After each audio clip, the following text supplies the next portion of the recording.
Central Park Karen. Central Park Karen lied on a black male, basically wanted him to be arrested for doing absolutely nothing wrong. But she got fired from a job because of what she did. She then sued her job.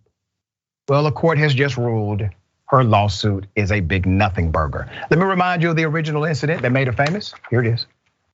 Sir, I'm asking you to stop. Please don't come close to me. Sir, I'm asking you to stop recording me. Please don't come close to me. Please take your phone off. Please don't come close to me. I'm taking a picture and calling the cops. Please call the cops. Please call the cops. I'm gonna tell them there's an African-American man threatening my life. Please tell them whatever you like. There is an African-American man. I am in Central Park. He is recording me and threatening myself and my dog. I'm being threatened by a man in the ramble. Please send the cops immediately. The black man she called the police on could have died that day. That kind of emotionalism in her voice, white woman in distress, she weaponized her whiteness in an intentional way in order to have harm come to him. Everything she said was a lie, everything. And if he had not been recording, there will still be a debate about what happened to her today.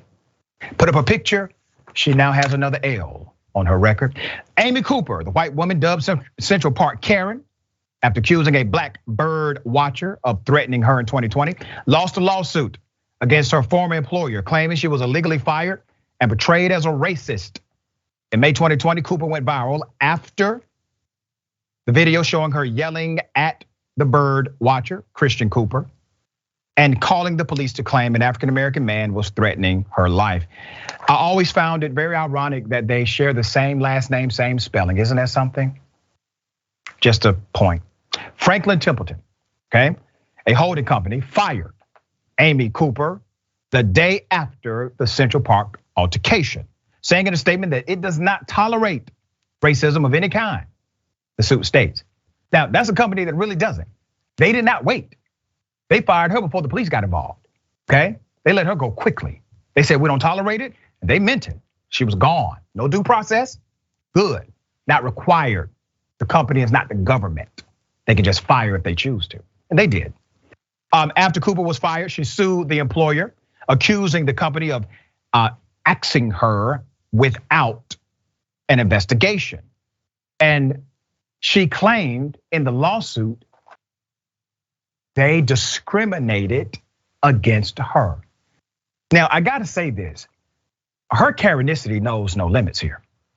She literally lies on a black man, weaponizing her whiteness, wants to discriminate against him, wants the police, the public to discriminate against him for doing absolutely nothing wrong. She gets fired for her lies, and all of a sudden, she's the one who's a victim. Let's put up the picture of the judge that was not having it. US District Judge Ronnie Abrams rejected Cooper's claim that she was defamed when ex-employer Franklin Templeton, a holding company, decided to give her the axe.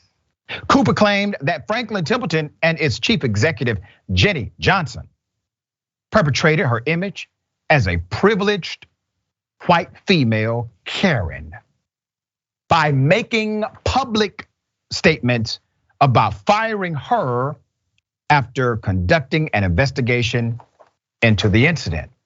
Her suit filed May 2021 argued her call to cops had nothing to do with Christian's race, but rather because the overzealous bird watcher selected her as a target in a feud between dog lovers. She did not learn her lesson, ladies and gentlemen. Cooper claimed in her suit that her former employer's statement, which received over 200,000 likes on Twitter, implied that the company had uncovered details about her alleged racism, not evident from the video, but the Manhattan judge disagreed. The contents of the viral video, as well as the dialogue surrounding it, both in the media and on social media, were already matters of public knowledge, rendering the defendant's statements inactionable as pure opinion. There it is. It was already out there, Karen. They did not create it. They were not the catalyst of it. They simply opined on publicly available information, perfectly legal and protected. Dana Dahl, do you see it any differently?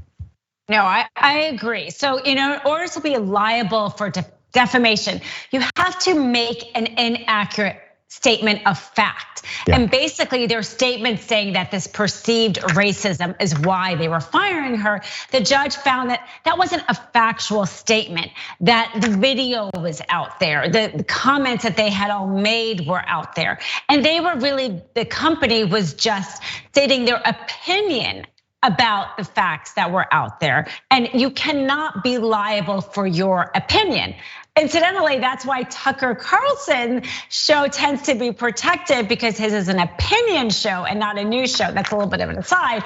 But the fact is we all saw that video. It was, so they were within their rights, the company, to make an opinion that she was acting in a racist way. And that's why the company's not liable.